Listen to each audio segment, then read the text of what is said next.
오늘 봉독해드릴 하나님 말씀은 마태복음 28장 19절부터 20절까지의 말씀입니다. 받들어 봉독하겠습니다. 그러므로 너희는 가서 모든 민족을 제자로 삼아 아버지와 아들과 성령의 이름으로 세례를 주고 내가 너희에게 분부한 모든 것을 가르쳐 지키게 하라. 볼지어다 내가 세상 끝날까지 너희와 항상 함께 있으리라. 아멘. 잠시 광고 말씀 올려드립니다. 이미 문자를 통해서 공지해드렸던 것처럼 코로나 관련된 정부 시책이 조정이 됨에 따라서 동일 공간에서의 혼합 허용 인원이 이제 10명까지로 바뀌게 되었습니다. 작은 교회들을 배려하기 위한 그런 차원으로 바뀌어졌다고 합니다. 그래서 교회 안에 예배실이 여러 개가 있을 경우에 그 안에서 19명 이하에서 10명까지는 허용이 된다고 이야기가 지금 되고 있습니다. 그래서 우리는 여기와 그리고 예그림홀을 두 군데를 사용할 수 있기 때문에 최대 인원 20명까지는 사실은 예배를 동시에 대면 예배를 드리는 것이 가능해졌습니다. 그래서 다음 주부터 모니터를 떼어서 저쪽에 달고 지금 쓰지 않는 좌우에 있는 스피커, 중간에 있는 스피커들을 저기 원래 스토리가 나왔었는데 제가 떼놨었어요. 뒤에서 너무 시끄럽다고 하셔가지고 사실은 여기에 이 공간의 평수에 보다 훨씬 과한 그런 대시벨이어서 빼놨습니다. 저 소리 잘 나오거든요. 공공 2개를, 3개를 저쪽으로 우리 예그림 홀로 옮기는 설치 작업을 이번 주에 진행을 하려고 합니다. 수많은 기도와 관심 부탁을 드리고, 그리고 그래서 만약에 그런 일들이 이제 벌어지게 될 경우에는 우리 선별된 인원들이 저쪽으로 가서 예배를 드릴 수 있다는 하는 사실 기억하시고 마음껏 주일 예배 이제 나오셔도 돼요. 할렐루야. 여러분 예배 안 나오니까 힘드셨죠? 네, 당연합니다. 집에서 예배 드릴 수 있습니다라고 이야기하지만 저도 해봐서 알아요. 제가 30대 초중반 요즘 때 한 2달 전인가 집에서 예배를 드린 적이 있었는데 애들 돌아다니고 강아지 뛰어다니면서 오줌 싸고 응마하고 그거 치우러 다니면서 예배 어떻게 드려요. 거기다가 소리를 뻑뻑 지르면서 기도를 할 수가 있으니까 위아래층에서 난리가 나죠. 아파트 같은데 거기다가 밖에 소리 들리죠. 안에 소리 들리죠. 국이 끓어 넘치죠. 또 커피 마시고 싶죠. 별의별 유혹들 다 일어나는 데서 지금 드리는 예배를 드릴 수 있다고요? 저도 압니다. 여러분들이 어떻게 하지만 그것도 역시 골방에 들어가가지고 더 아무도 나를 방해하지 마세요라고 마음 먹고 기도하고 또 예배드리면 할 수 있다라고 하는 것도 아는데, 그러나 그게 또 성도들이 함께 이렇게 함께 예배하며 또 울부짖으며 찬양과 경배하는 것은 비교가 안 되죠. 그런 의미에서는 정말 감사한 그런 조정이 되어졌다고 생각합니다. 자, 지난주에 우리 함께 암기하셨던 암기 말씀 함께 암기하고 시작하도록 하겠습니다. 너희는 가서 내가 긍휼을 원하고 제사를 원치 아니하노라 하신 듯이 하신 말씀이 무엇인지 가서 배우라, 이런 말씀이었죠. 마태복음 9장 13절에 있는 말씀이었습니다. 자, 함께 배우고 시작하겠습니다. 시작. 너희는 가서 내가 긍휼을 원하고 제사를 원하지 아니하노라 하신 듯이 무엇인지 배우라. 마태복음 9장 13절 말씀. 아멘. 긍휼을 원하고 제사를 원치 아니하노라 하신. 그래서 거기에 관련되어진 다양한 예시를 여러분들과 함께 나눴었고요. 그리고 그 예시에 여러분들이 혹시 해당되는 그 예를 들지 않은 것들 중에서 여러분들이 해당되는 것은 없는지 한번 찾아보도록 안내를 드렸었습니다.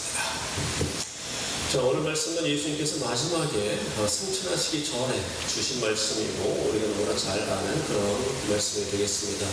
가서 모든 민족으로, 개혁한 물론 모든 족속으로 제자를 삼아 아버지와 아들과 성령의 이름으로 세례를 주고 성부, 성자, 성령의 이름으로 세례를 주고 내가 너희에게 분부한 모든 것을 가르쳐 지키게 하라. 볼지어다 내가 너희와 세상 끝날까지 함께 있으리라 라고 하는 말씀. 네, 이 말씀을 우리는 저도 예전에 그랬었지만 그 예수님의 그 마지막 지상 명령이라고 생각하면서 이거를 어떻게만 생각을 했냐면 사도행전 1장 8절에 나오는 것이나 또 마태복음 1장 28절에 나오는 것이나 똑같은 말씀이에요. 뭐다? 전도다. 이렇게 생각을 했었습니다. 맞죠? 전도에 관련된 말씀이시고, 그리고 전도하라는 말씀, 영혼을 구원하라고 하는 말씀입니다. 그런데 그렇게만 알고 단편적으로만 알고 생각을 하고 지나는 결과 자칫 잘못하면은 사실은 동금 영혼 구원에 있어서의 요요 현상은 계속해서 벌어진다는 거예요. 쉽게 얘기하면 그겁니다. 제가 만약에 이 사람을 전도했어요. 구원받겠다고 하면서 자기도 예수 믿겠다고 하면서 교회에 나왔어요. 교회 나오게 하고 세례까지 받았어요. 할렐루야 한 다음에 헤어졌습니다. 그 후로 20년가량, 너무 많이 20년도 아니고 한 2년, 아니 1년가량 다 다시 만났어요. 여전히 교회 잘 다니고 있고 여전히 예수님의 자녀가 되어서 하나님 뜻대로 살아가고 있을까요? 예전에 전도를 꽤 했었는데요. 제가 학원할 때 학원에 오는 아이들한테 전부 다 복음을 전했습니다. 물론 강하게 거부하는 아이들도 많았죠. 근데 신기한 건 그 중에 한 두세 정도는요, 하나님께서 그 전에 어떻게 작업을 해 놓으셨는지, 너 교회 한번 다녀볼래? 이렇게 그냥 툭 던졌더니, 그럴까요 선생님? 이렇게 들어온 애들도 있어요.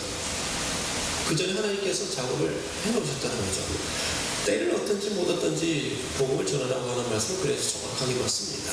그가 어떤 상태인지 모르기 때문에, 여러분이 씨 뿌리는 자인지 열매를 맺는 자인지 모르기 때문에 던져야 하는 것은 정확하게 맞습니다. 그런데 문제는 그때 심모라고 하는 제자 여자아이가 있었는데, 그 아이가 그렇게 했어요. 그럴까요 선생님? 하고선 교회를 다녀보겠다고 이야기했어요. 그래서 그때 제가 다니고 있던 교회에 청년부에다가 그 아이를 토요일날 예배 때 데리고 가가지고 청년부에 가가지고 소개시켜줬어요. 청년부 회장에게. 그랬더니 그러시군요. 일로 오세요. 데리고 가가지고 그날 인사하고 그랬겠죠. 그리고 나서 2번, 3번 나왔나? 더 이상 안 나와요. 그리고 저와 관계 끊어지고 나서, 제 학원 더 이상 안 나오고 나서, 그리고 나서 꽤 오랜 시간이 지난 다음에 보니까 여전히 세상 속에 들어가 있습니다. 교회는 그냥 잠깐, 마치 취미 활동할 때 밴드 활동 잠깐 했던 것처럼, 헬스클럽 잠깐 다녔던 것처럼, 그렇게 그러니까 하나님을 만나는 데까지 가지도 않고, 믿어보겠다고 했으나 거기 가가지고 생명 없는 모임에 잠깐 참석했다가 나오는 거예요. 쑥스럽고 어색하고 뭘 하는 건지 모르겠습니다. 그런데 하나님께서 우리에게 주신 말씀을 자세히 보니까요, 하나님께서 말씀하신 것은 복음을 전하라고 하는 것에 뭉뚱그려져 있는 것 같은 아주 세분화되어지고 세밀한 하나님의 이것까지도 하라고 하는 부분들이 분명히 있었으니 가르치고 지켜 행하게 하고 제자 삼아야 한다. 여기까지가 여러분들에게 할 수 있는 능력이 있는 만큼 주어진 하나님의 명령입니다. 분명히 가서 세례를 주는 것은 영접을 시키는 거예요. 그리스도 예수의 이름으로 그가 예수님을 영접하게 하는 것, 그러나 그것으로 끝나지 않는다는 겁니다. 그에게 가르치고 제자를 삼고 지켜 행하게 하는 것, 이게 뭐예요? 천국 백성의 삶을 살게 하는 겁니다. 자, 그러고 나서 봤더니 사도 바울이 어떻게 했다? 복음 전하고 끝이었나요? 어떻게 했어요? 사도 바울이 복음 전하고 끝났나요? 갈라디아 교인들이 휘청휘청거리니까 어떻게 해요? 내가 다시 너희를 위하여 애산하는 수고를 하노니 너희는 나의 면류관이요 상급이라. 안 그랬어요? 왜 바울이 복음 전하고 왔더니, 교회 하나 세우고 왔더니 거기에 또 엉뚱한 사람들이 와가지고, 거짓 선지자들이 와가지고 엉뚱하게 유대주의를 가르쳐요. 이 사람들이 또 휘청휘청거리고 왔다 갔다 하면서 다시 세상적으로 빠지고 엉뚱한 길로 나가고, 이거는 우리가 상관없네, 선민들에게만 해당되는 것이라고 하면서 어떻습니까? 바울은 이제 다시 그들을 어떻게 구원했는지를 다시 찾아서 그때처럼 애산하는 아이를 낳는 수고를 마다하지 않습니다. 그러면서 계속해서 편지를 보내죠. 고린도 교회에도 계속해서 편지를 보내고요. 우리가 아는 것만 3차, 4차의 편지를 보냅니다. 계속 갈라디아에서 계속 2차, 3차의 여행을 다니고 이게 다 뭐 했다? 계속해서 가르치고 예수 안에 있도록 하나님의 말씀 안에 있도록 지켜주는 거였습니다. 우리는 습관적으로 하나님의 일과 세상의 일을 양분해서 이분법적으로 이렇게 나눠버리는 그런 습관이 있어요. 하나님의 일은 뭐다? 주일날 와서 우리 교회는 뭐 아직은 그런 것이 없지만 성가대하고 교사하고 또 꽃꽂이 봉사하고 또 설거지 같은 거 주방 봉사하고요. 또 헌금위원 같은 거 이런 것들을 충실히 하는 자기가 맡은 봉사를 충실히 하는 것. 그것을 가리켜서 되게 많은 사람들은 나는 주의 일이야. 주의 일을 잘하고 있어. 만약 그런 걸 맡지 않았다면 주일날 예쁘게 단장하고 차려입고 주일 교회에 가서 예배 드리고 오는 것 이런 것들을 주의 일이라고 생각을 합니다. 그리고 나서 주일이 끝나고 나서 월요일부터는 하나님과 관계없는 평일, 즉 세상의 일이 시작된다고 생각합니다. 맞죠? 누구나가 다 그렇게 무의식적으로 생각을 하고 있어요. 그런데 성경이 어디를 보더라도요, 성경이 어디에서도 그렇게 양분되어진 삶이 성령의 사람 구원받은 자의 삶이라고 이야기하지 않습니다. 예수님의 제자들은요, 구원받은 예수님의 제자들, 성령을 받아서 이제 무엇이 옳고 그러진 것인지를 정확하게 깨달아 알게 되어진 영적인 사람들은 이제 밖으로 튀어나가서 하나님의 복음을 담대히 전했습니다. 교회 업무를 치리하기 위해 세운 7집사도 7집사에게는 교회 행정하는 것들이 업무였죠. 주의 일이었겠네요. 그럼 그들은 주의 일만 하고 그들 평일날 아무것도 안 했습니까? 천만의 말씀 빌립 집사와 스데반 집사가 어떻게 했습니까? 밖에 나가서 하나님의 말씀을 전파하고 그리고 변론하고 이적을 행하고 민간의 이적이 많이 일어나네. 변론하다가 돌까지 맞아 죽었습니다. 교회 업무뿐만 아니라 주의 말씀과 복음 전파를 위해서 하나님의 나라를 위해서 목숨을 걸었네요. 그러기 위해서 뭐가 필요하니까? 돈이 필요하니까요. 뭐 했어요? 천막 끼웠습니다. 그래서 먹고 살 돈이 필요하니까 작은 일을 했어요. 장사하는 일을 했고 먹고 사는 일을 했고 천막 깁는 일을 같이 했습니다. 무엇을 위해서? 바울이 먹고 살기 위해서 일했나요? 아니면 주의 일을 하기 위해서 일했나요? 맞죠? 그들에게 먹고 사는 일도 주의 복음을 위한 일이었습니다. 결국 하나님의 일과 세상 일을 구분하는 습관은 이 시대에 우리가 만들어낸 비성서적인 상식입니다. 제가 한 가지만 묻겠습니다. 이와 같은 저의 말씀에 대해서 혹시 여러분들 속에서 아직까지 퀘션 마크가 있는 분들을 위해서 제가 한 가지만 질문하겠습니다. 성령님께 하나님의 일과 세상 일에 구분이 있을까요? 없죠? 성령님께는 세상에 죽어가는 영혼들까지 다 하나님의 일이에요. 세상 일들 다 하나님의 일이에요. 정찰하셔야 해요. 맞죠? 그러면 성령의 사람에게 하나님의 일과 세상 일의 구분이 있습니까? 없죠. 성령님께 세상 일과 세상 일과 하나님의 일들이 구분이 없이 다 하나님의 일이라면 성령의 사람에게도 역시 세상의 일과 하나님의 일의 구분은 없이 다 하나님의 일이 됩니다.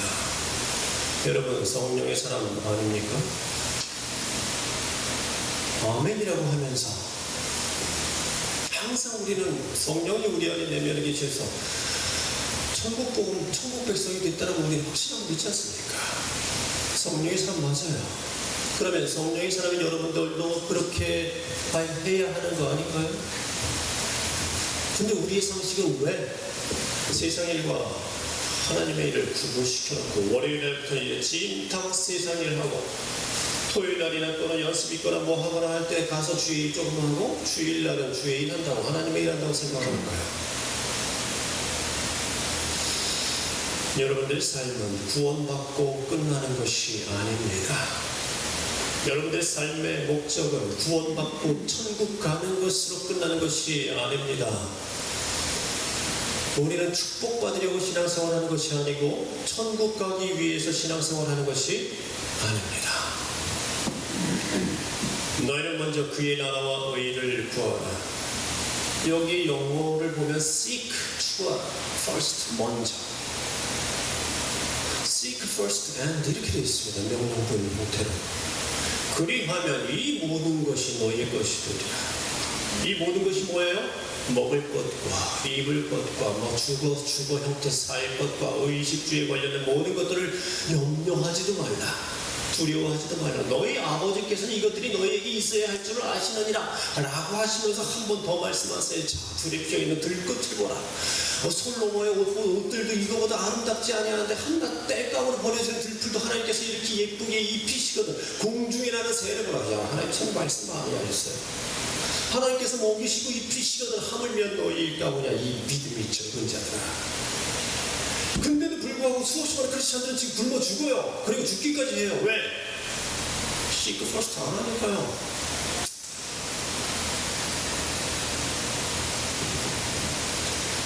만약에 이것을 그대로 하면 하나님께서 어떻게? 솔로몬의 옷보다도 더한 귀한 것으로 너희를 먹이고 입히고 높여주시라고요. 그러면 우리의 삶의 목적은 무엇이다? 구원받은 것이 1차적인 목표예요. 구원받은 자들은 그 다음에 천국 가는 것이 아니라 이 땅에 살면서 하나님의 나라와 뜻을 건설하는 것 아닙니까? 돈이 먼저가 아닙니다. 돈 벌기 위해서 하는 게 아니에요. 이 백성은 내가 나를 위해 지었나니 나의 찬송을 부르게 하려 함이라. 목적이 있네요. 그죠? 성경 어디에도 하나님께서 우리를 만드시고 우리를 부르신 이유는 이런 데 있지 세상에 있지 않아요. 우리를 천국 백성 삼으신 그 목적이 따로 있습니다. 그런데 우리는 그 목적을 이루어지지 않고 허구한 날 돈 많이 벌기만 해달라고 빌면서 새벽마다 기도마다 새벽 기도 나가서 하나님께 그런 것들을 계속해서 1번 뭐 2번 뭐 3번 뭐 1번 남편 2번 지금 하고 있는 어떤 뭐 청약과 뭐 3번 우리 아이들 4번 주구장창 1, 2, 3, 4, 5번 6번 이렇게 해서 기도 제목을 하나님께 알려드리는. 자 보세요. 이거 옛날에 정한수 떠다놓고 달님에게 빌던 지성드리는 것과 뭐가 틀립니까? 우리 아들 잘 되게 해주소서. 샤머니즘으로 전락시키지 마십시오. 예수님이 피 흘리고 찢기신 이유가 그런 거 아닙니다. 여러분을 부르신 목적은 분명히 세워져 있습니다. 그걸 해야 합니다. 그것 때문에 피 흘리셨고 그리고 찢기셨습니다. 예수님이 피 흘리고 찢기셨다는 이야기는 예수님이 안 하셨다면 여러분들이 피 흘리고 찢기셔야 한다는 뜻이에요. 그거 대신 하셨다고요. 그러면 피 흘리고 찢기지 않게 된 대신에 그분의 일을 하는 뜻입니다. 그러면 너희들이 먹고 살 것들 하나님께서 다 책임져 주실 테니까요. 여러분들 삶의 목적과 방향을 조절하십시오. 40대 초반 제가 질병에 걸려서 신음하던 시절에 하루는 이렇게 기도한 적이 있었습니다. 너무 아프니까 이게 그리고 낫지도 않으니까요. 그날 밤은 하나님께 이제 작정하고 기도했어요. 하나님, 왜냐면 예전부터 혹시 그런 거라고 해서 한 10몇 년가량을 고민했던 것이 뭐였냐면 우리 아버지도 목사고 우리 형도 목사인데 나도 목사하라고 하시면 어떡하지? 라고 하는 고민이 있었어요. 저희 아버지 저 감리교 목사님이고 우리 형도 감리교 목사거든요. 나는 아닐 거야. 왜 이렇게 산부자가 다 목사를 해야 돼? 나는 아닐 거야. 라고 하면서 사실은 저는 하고 싶지 않다는 생각을 했습니다. 그리고 그런 마음이 은연중에 있으면서 때로는 혹시 그러면 어떡하지? 라고 하는 그런 두려움도 좀 있었어요. 그런데 그런 병이 딱 들어온 다음에는 그 다음에는 계속 그의 꼬리를 물고 자꾸 제 머릿속에서 살살살살 떠올라요. 그러다가 계속 버티다가 어느 날은 너무 아파서 이거 내일쯤에는 다시 응급실로 한번 들어가 봐야 되겠다. 그냥 칼로 후벼 파는 듯한 아픔이 있을 때 그 날은 이제 밤샘 기도하면서 그랬습니다. 하나님, 이거 그 뜻이죠? 저 신학하라고 하는 뜻이죠? 이제 항복하겠습니다. 왜냐하면 부흥 강사들한테 들은 건 많거든요. 다들 그런 곡이 한 번씩은 다 읽고 죽음까지 갔다가 다시 들어와요. 하나님의 말씀을 막 저는 그런 얘기 많이 들었거든요. 그래서 저도 이제 혹시 그런 것이죠? 라고 하나님께 말씀을 드렸었어요. 근데 그날 밤에 주신 응답은 전혀 달랐습니다. 내가 은혜를 주면 그들은 전부 목사가 되어버린다.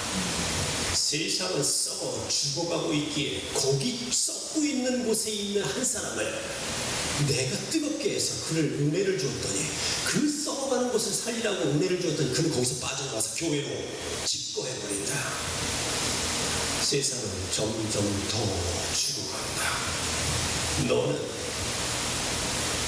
교회에서 목사들이 하는 그 일을 세상에서 하거라.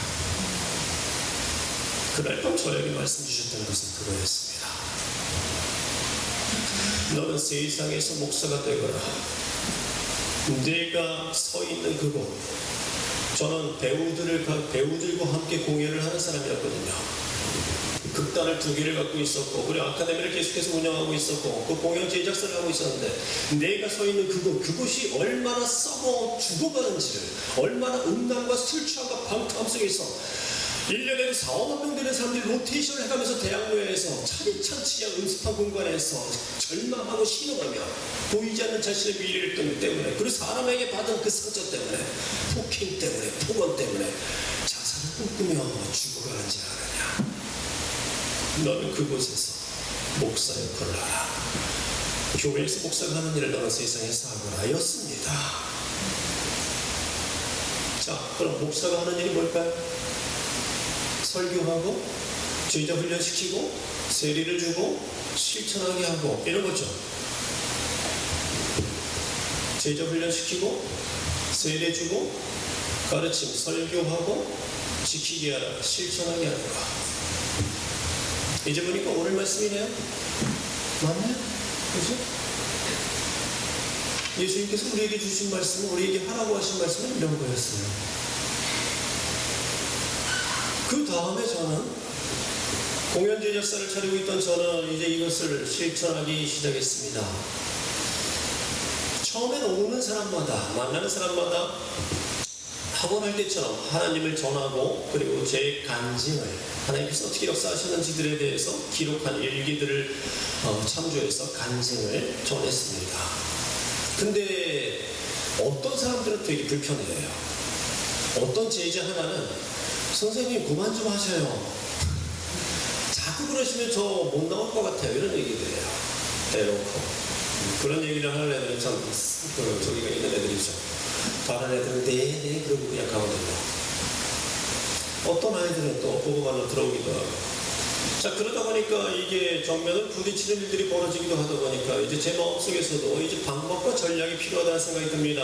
하나님, 어떻게 해야 할까요? 하나님, 이 시대 이 아이들에게 필요한 방법과 전략을 제가 선택해야 할 것을 알려주십시오. 기도했죠. 그랬더니 하나님께서는 지금 시대에 이 아이들이 필요로 하는 것이 무엇인지를 알려주십니다. 그리고 그것을 네가 갖고 있다라고 알려주십니다. 이 아이들이 필요로 하는 것 첫 번째는 공연 기회예요. 무대에 설 수 있는 기회.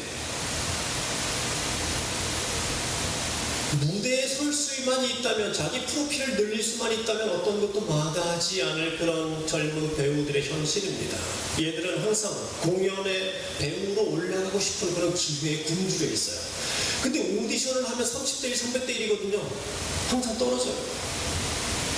그러다 보면 거기다가 오디션을 하면 되게 아는 사람 위주로 몇 명 뽑아놓고 합창단 몇 명만 뽑으면서 오디션 한다고 그래요. 결국 인맥이거든요.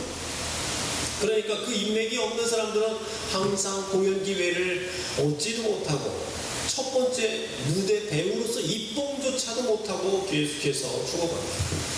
그리고 걔들에게 정말 필요한 것이 뭐냐면은 자기 비용을 써가면서 걔들은 노래 레슨을 받고 또 무용 레슨을 받고 연기 지도를 받아요.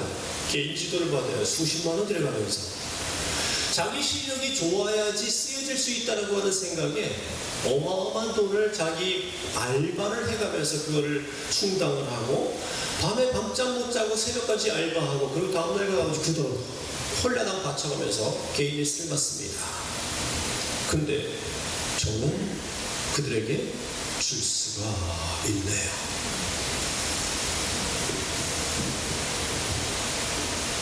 자, 이제 그럼 그 다음부터는 대대적인 홍보를 했습니다. 우리 아카데미가 있으니까 이제 우리 아카데미에서는 그 전에는 돈 받고 애들 가르쳤었는데 입시지도 또는 뭐 배우반 이런 식으로 해서 돈 받고 가르쳤었는데 이제부터 바꿨습니다. 이제부터는 우리 아카데미에서는 최고의 전문가들이 공짜로 가르치겠습니다. 연기를, 노래를, 춤을 무료로 가르쳐주겠습니다. 거기다 여러분들이 혹시라도 그런 뭐 강사진이 별로겠지라고 할까봐 한예종 나와서 뉴욕까지 갔다 온 오모시기 선생님을 강사로 초빙을 해서 무용을 가르치게 하고요.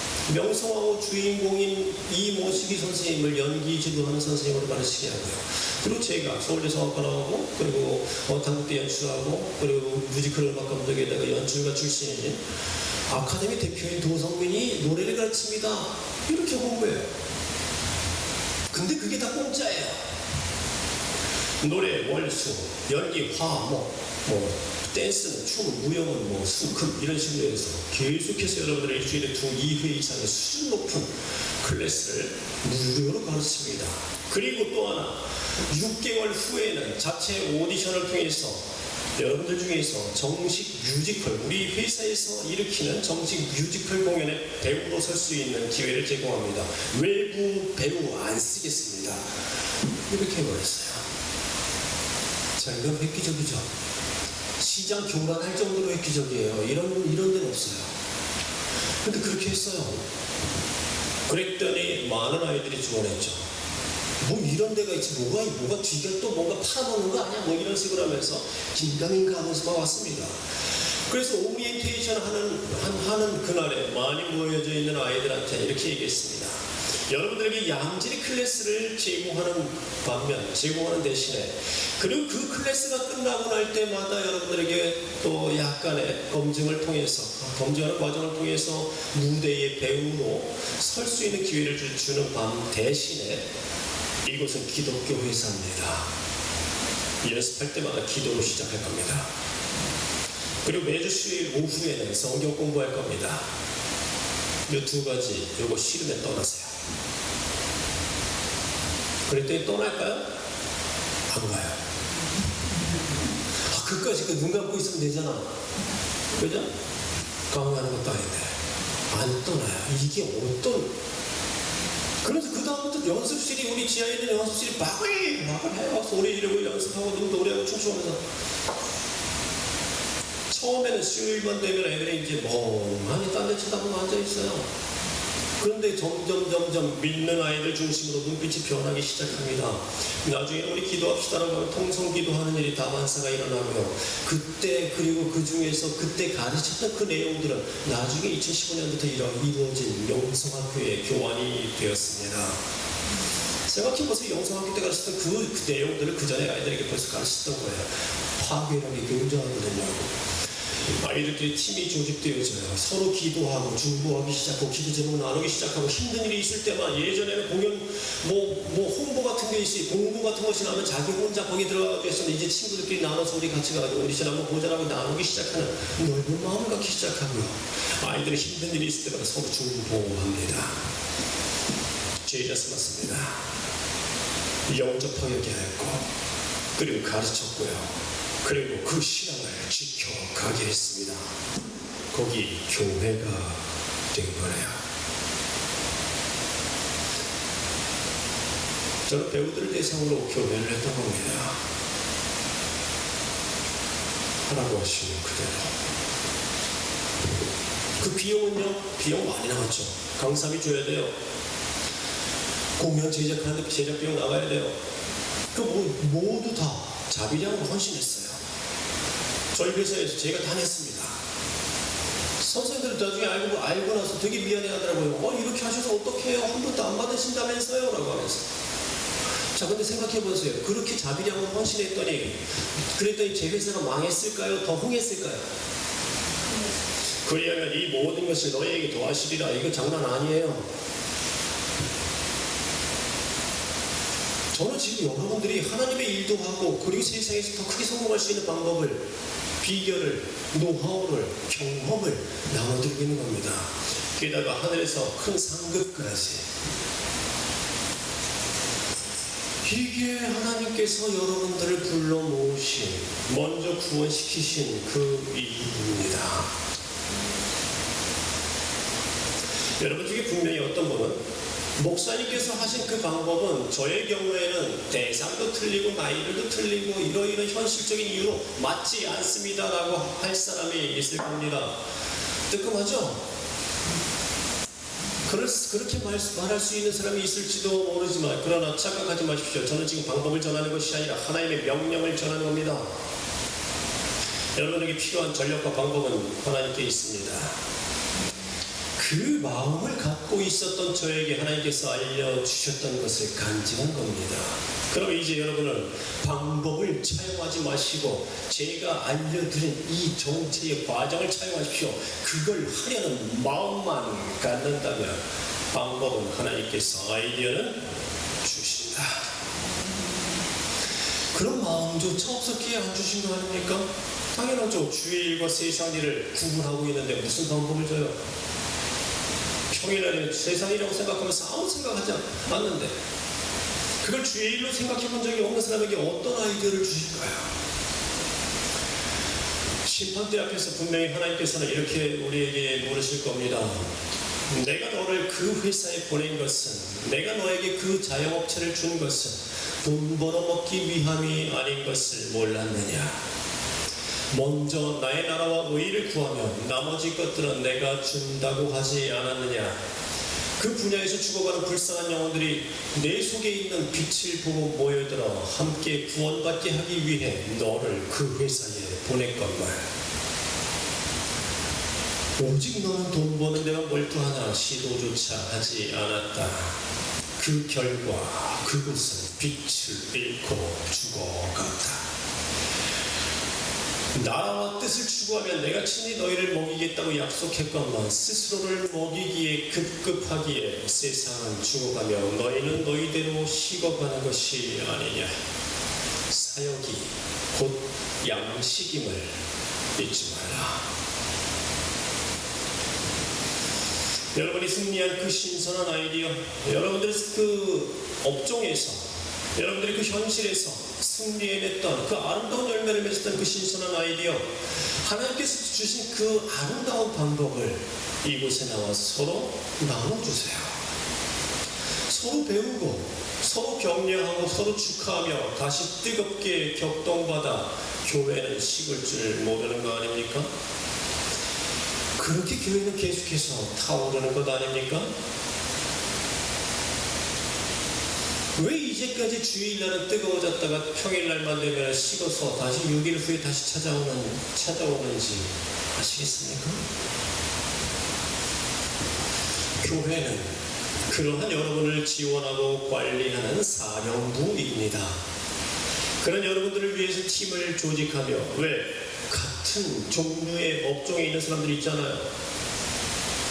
같은 업종에 있는 사람들끼리 팀을 조직해서 이 사람이 A라는 사람이 성공했던 그 방법을 B, C, D에게 나누고, B, C, D가 있었더니 생긴 오차와 오류를 서로 또 나누고, 또 다른 직종에 있는 사람들끼리 또 팀을 이루어서 그렇게 서로 공유하고 중보하며 서로 파괴를 있게 일어나는 것, 전진하는 것, 그것이 교회입니다. 그것이 유기적으로 살아있는 교회요, 교회가 설립되어진 이유와 목적입니다. 그랬더니 결국 10명의 성도에 의해서 그들이 속한 10개의 기업이 일어나고 100명의 성도들에 의해서 그들이 속한 100개의 기업체가 일어나게 됩니다. 이기루 집사님께서 속한 그 회사에서 이제 앞으로 점점 시간이 갈수록, 날이 갈수록 사람들이 믿고 그 빛에 모여드는 사람들이 많아지므로 인해서 나중에 집사님이 그 지붕에, 천장에, 지붕에 올라가서 옥상에 가서 여기는 하나님의 영토다 깃발을 꽂는 순간이 오는 거 아닙니까?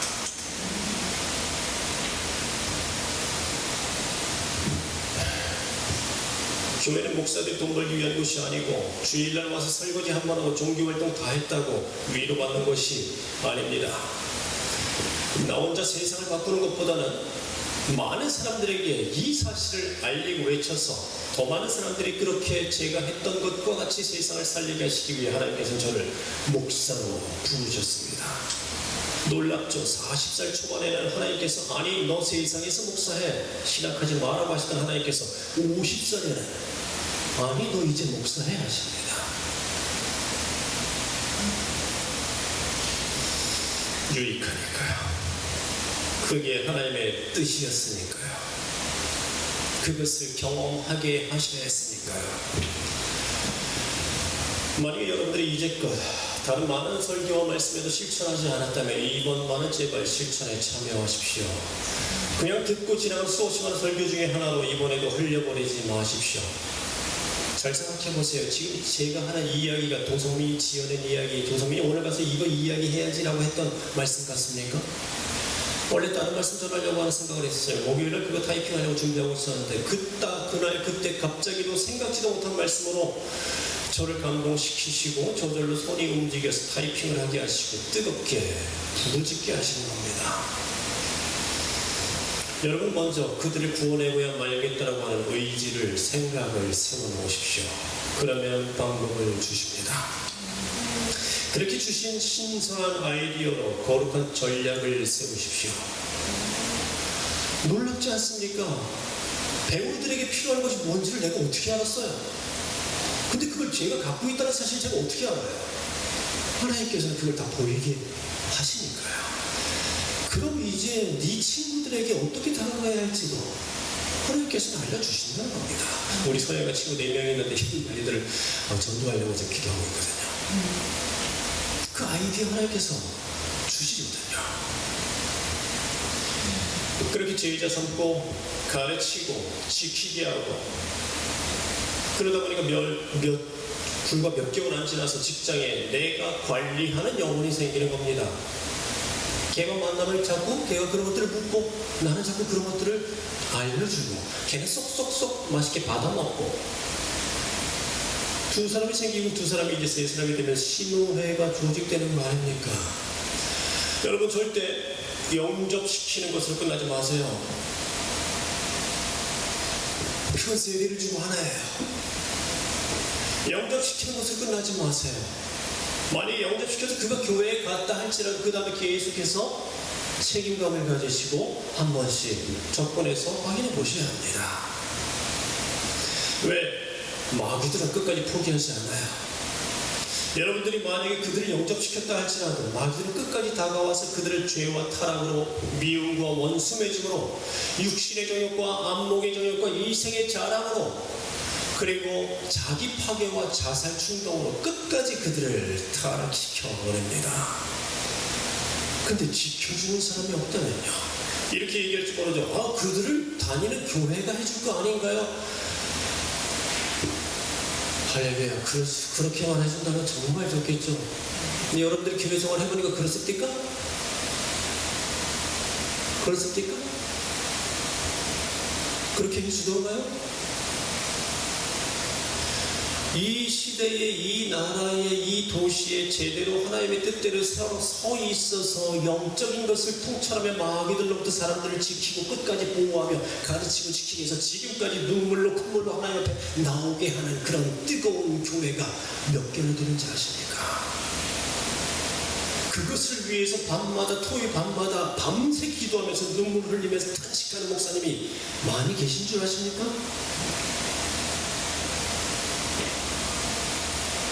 여러분이 그들의 목사가 되어주십시오. 만약 그들의 교회에서 그것을 잘 하고 있다고 한다면 할렐루야 하면서 옆에서 보호만 해주세요. 목사님 저는 잘 모르는데요. 저는 좀 아는 게 없어 지식이 없어서 천만의 말씀. 여러분들이 이제까지 들은 것만 갖고도 충분합니다. 그리고 그때에 하나님께서 성령께서 여러분들에게 무슨 말을 해야 할지를 알려주신다고 하셨습니다.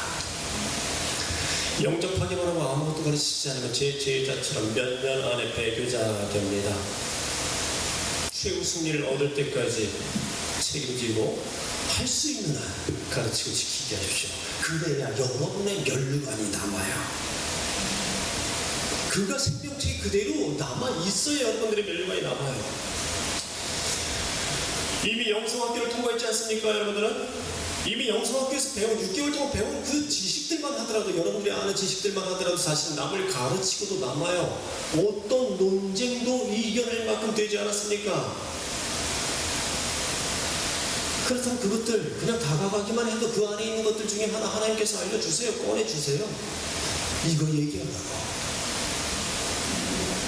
그 마음을 세우고 생각을 세우고 이제 그리하겠나이다라고 순종하며 나아가는 자에게 하나님께서 이전에 여러분들이 한 번도 해보지 못한 머릿속에 누가 속삭여라고 하는 듯한 어마어마한 하나님의 감동이 여러분들을 사로잡을 것입니다. 다니엘서 12장 3절 많은 사람들을 옳은 대로 돌아오게 한 자는 하늘의 별과 같이 영원토록 빛나리라. 따라합시다. 많은 사람을 옳은 대로 돌아오게 한 자는 하늘의 별과 같이 영원토록 빛나리라. 그게 도성민이다. 여러분 이러면서 그게 도성민이다. 잠시 후면 끝날 쓰레기 같은 세상 것들에 파묻혀서 영원한 상급을 놓치지 마십시오. 이제 저에게 주셨던 그 말씀 여러분들께 또다시 하나님의 목소리를 대언하여 드립니다. 여러분은 세상에서 목사가 되십시오. 교회에서 목사가 하는 일을 여러분들은 이제 밖에 나가서 하십시오. 내일부터 이어지는 날들은 평일에 월요일이 시작되는 세상 일이 시작되는 것이 아니라 이제 또 다른 하나님의 요일이 시작되는 겁니다. 이날에 하나님께서 어떤 역사를 하실지를 기대감을 가지고 기쁨과 소망으로 맞이하십시오. 그것이 당신을 부르신, 당신을 지으신 뜻입니다. 성령님이 우리 안에 계시는 한, 여러분이 성령님의 사랑인 한 모든 것은 하나님의 일입니다. 우리 함께 기도합시다.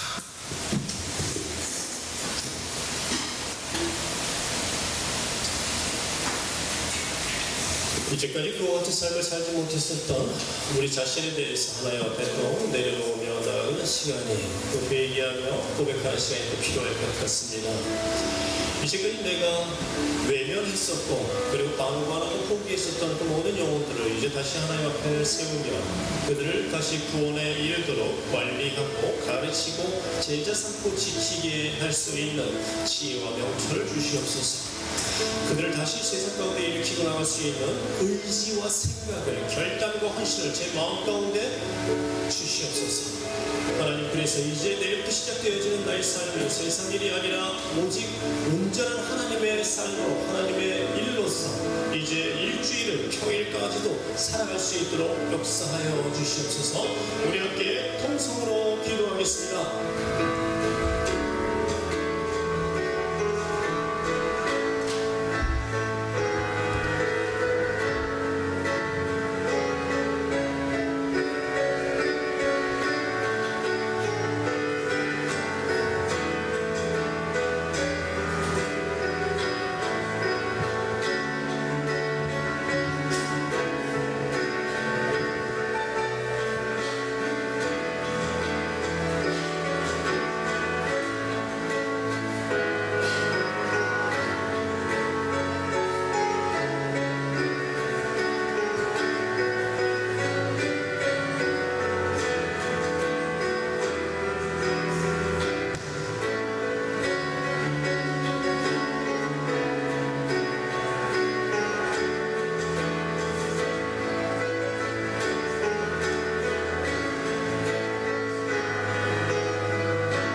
말씀드릴 수가 없고 내세울 수가 없습니다.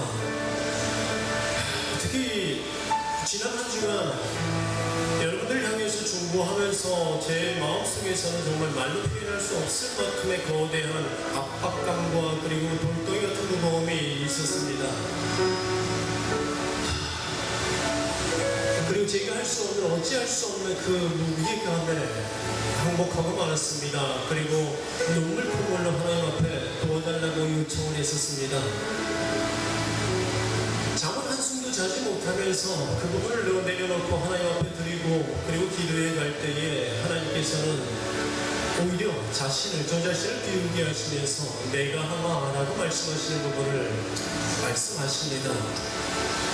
우리가 하나님 앞에 나아갈 때에 가져야 할 유일한 그 마음과 그리고 정서가 있다면 나의 부족함과 연약함입니다.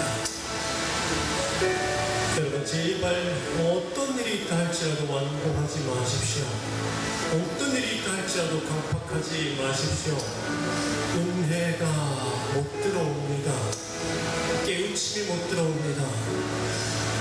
어린 소녀와 같이, 어린 아이와 같이 비록 잘못된 곳에 서 있다 할지라도 항상 주님께 귀를 기울이며 나 자신을 붙들어 달라고 외치시기 바랍니다.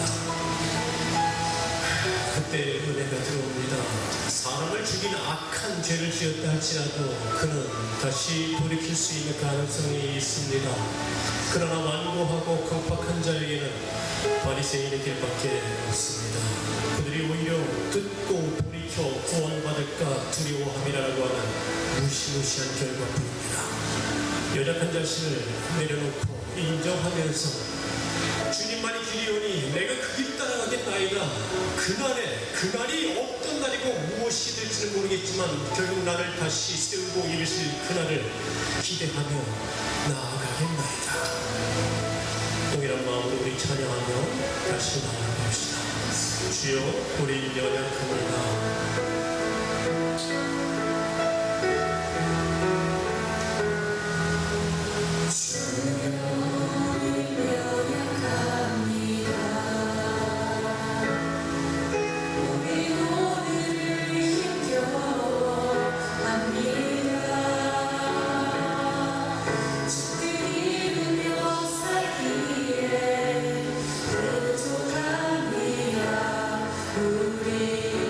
우리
지금도 수없이 많은 찬양 집회에서 그리고 수없이 많은 예배 가운데서 수없이 많은 원어와 고백과 간증과 설교 가운데서 많은 사람들은 말을 하고 그리고 노래도 할지 모릅니다.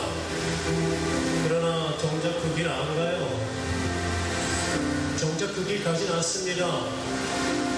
두려운 생각에 그리고 힘들고 험할 거라는 생각에 그렇게 살다 보면 자칫 잘못하면이라고 하는 두려움 때문에 그 길 안 갑니다. 그리고 말로만 가려 합니다. 그 결과 첫사랑의 바로 그 순간은 점점 멀어져가며 하나님께서 원하시는 그리스도께서 원하신 그 제자의 길 누구든지 내 길을 걸어오지 아니하면 자기 십자가를 지고 나의 길을 따르지 아니하면 내 제자가 되지 아니하리라고 했던 그 생명을 주었던 그 길이 점점 멀어져갑니다. 그것을 이용하려고만 하고요. 그것으로 인해서 내 명성이 높아지게 하고 설교 잘한다고 하는 찬양 잘한다고 하는 글을 잘 쓴다고 하는 책을 잘 쓴다고 하는 그런 이용하려고만 하는 그런 수없이 많은 사람들의 의도만 남아 있습니다. 우리 다시 보고 앞에 섭시다. 내 모든 것을 거칠애들 다 벗어버리고 내 영혼을 십자가 앞에 직면시키며 오직 주님만 만났던 바로 그때로 다시 돌아갑시다. 그것이 참된 예배입니다. 우리 다시 한번 찬양하겠습니다. 많은 예배를 바라고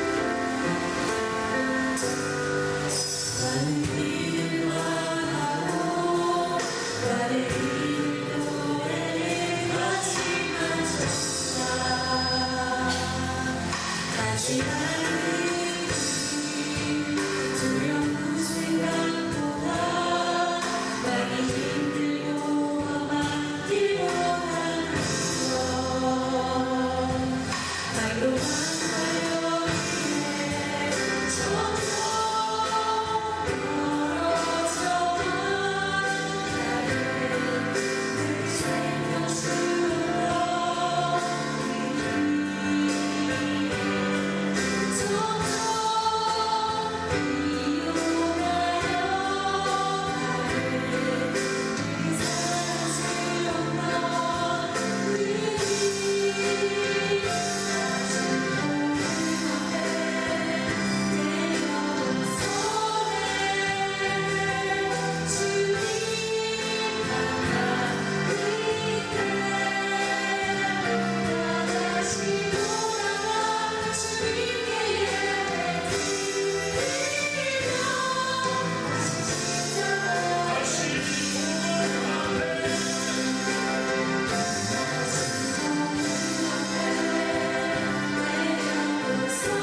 살아가나 비단 이 성전뿐만이 아니라 여러분들이 살아가는 그 생활의 공간, 여러분들이 살아가는 그 매일매일의 삶이 바로 거룩한 땅이라는 뜻입니다. 바로 그곳에 하나님 계십니다. 주님이 계신 그곳이 바로 거룩한 땅입니다. 여러분이 거기에 서 있습니다. 그곳에 거룩한 하나님의 보좌가 좌정되어 설치되어 앉아 계십니다. 그분이 계시는 그 삶의 공간, 그 가정과 그 삶의 일터와 그리고 모든 사람들의 관계, 그곳에 하나님이 계십니다. 그리고 여러분들의 마음 가운데 오셔서 좌정하고 계십니다. 사랑하는 성도 여러분, 주님의 나라는 여러분들에 의해서 확장될 것입니다. 왜냐? 그곳이 거룩한 땅이 되었기 때문입니다. 아멘, 아멘. 함께 찬양하겠습니다. 주 거룩한 보좌.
느낄 것입니다.